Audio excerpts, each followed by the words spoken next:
Әлімнің бұл ауылға әкім болып сайланғанына 3-ші күн. Сайлауға түсерінде ауылдың жағдайын ойша зерделегенмен, адамдармен кездесіп, емін жарқын сөйлесу үшін ауылдың жай жапсарымен құжаттарымен танысып, алғанды жөн көріп, хатшысына алдырып қарай бастаған еді. Жанындағы ақ телефонның шыр еткен даусы естілді. Әлім, саламатсыз ба? Мен аудан әкімдігінен орынбаймын ғой.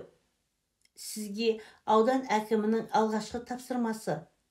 Жақын күні ауданға облыстың басшысы келіп, ауылдарды аралайды. Облыс басшысы бас сұғатын мектепті аралағанда жүретін жолдағы көзге оғаш көрінетін жерлерді ретке келтірерсің, сырлап әктеп дегендей. Тіптен болмай жатса тасалап қоршай саларсың.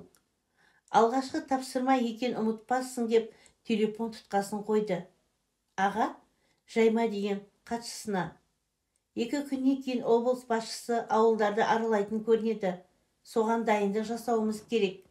Түсінесің ғой, көше тазалау, тәртіпке келтіру дегендей. Деді де, есіне бір нәрсе түсіп, орнынан тұрып, жүр деді хатшысына.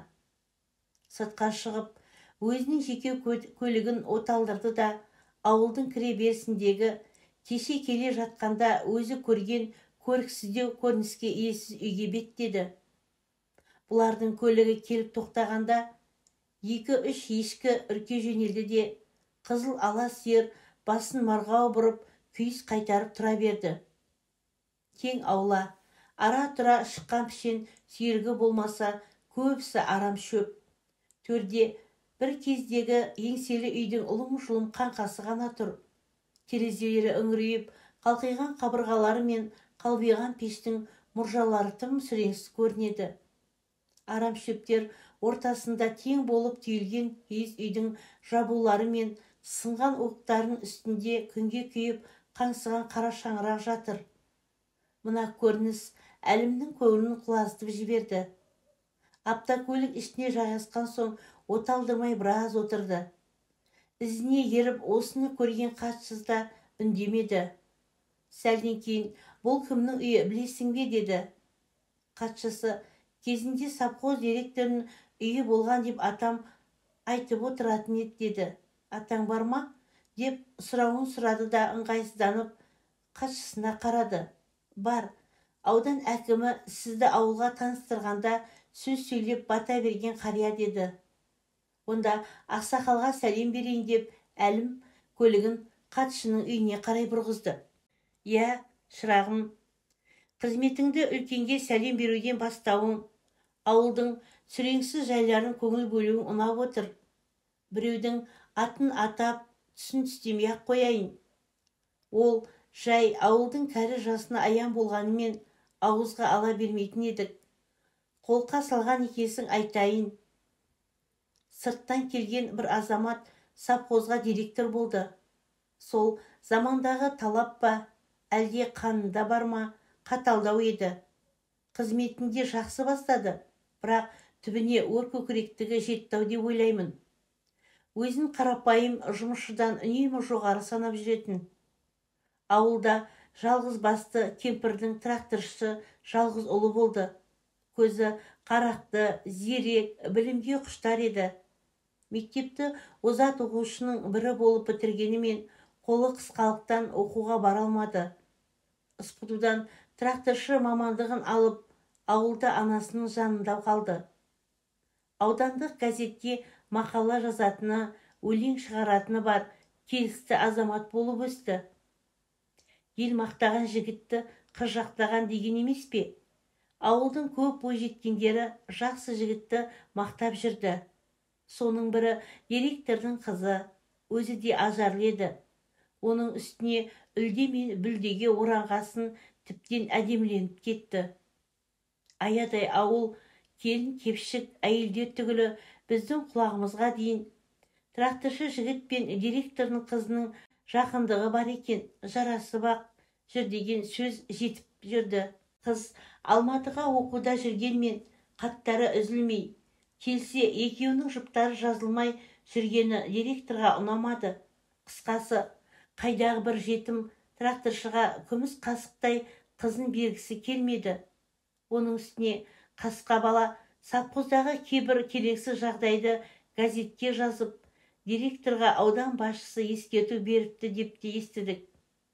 Содан есебін тауып, ол байғұстан тракторын тартып алып, отардың суына салып, қойшыны куә қылып, жоғалған төлдерді ұрлады деп соттатып жіберді.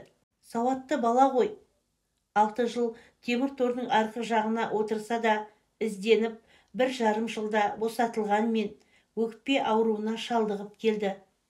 Сөйтіп жүргенде ауыл тағы дүрлікті. Директордың қызы тракторшы жігіттен 2 қабат екен деп. Сөздің қысқасы, байғұс балаға қара аспанның қара бұлты қайта үйірілді. Қатыгез әке қызының тракторшы жігітті жақсы көретінін, бас қосқысы келетінін, бар жағдай өз еріктерімен болған еңіреп айтса да, еміренбеген әке жалған құжаттар жасап, жазықсыз жанды қызды зорлады деп абақтыға қайта қаматты. Әлі есімде, байғұс ана ауылдағы ақсақалдарға, ауыл совет председателіне, кәсіподақ комитетінің төрағасына жалынды. Мені алып барып, кешірім алып беріңдер қара орманымды. Менің өзімді кепілге алса да, баламды енді соттатпасын.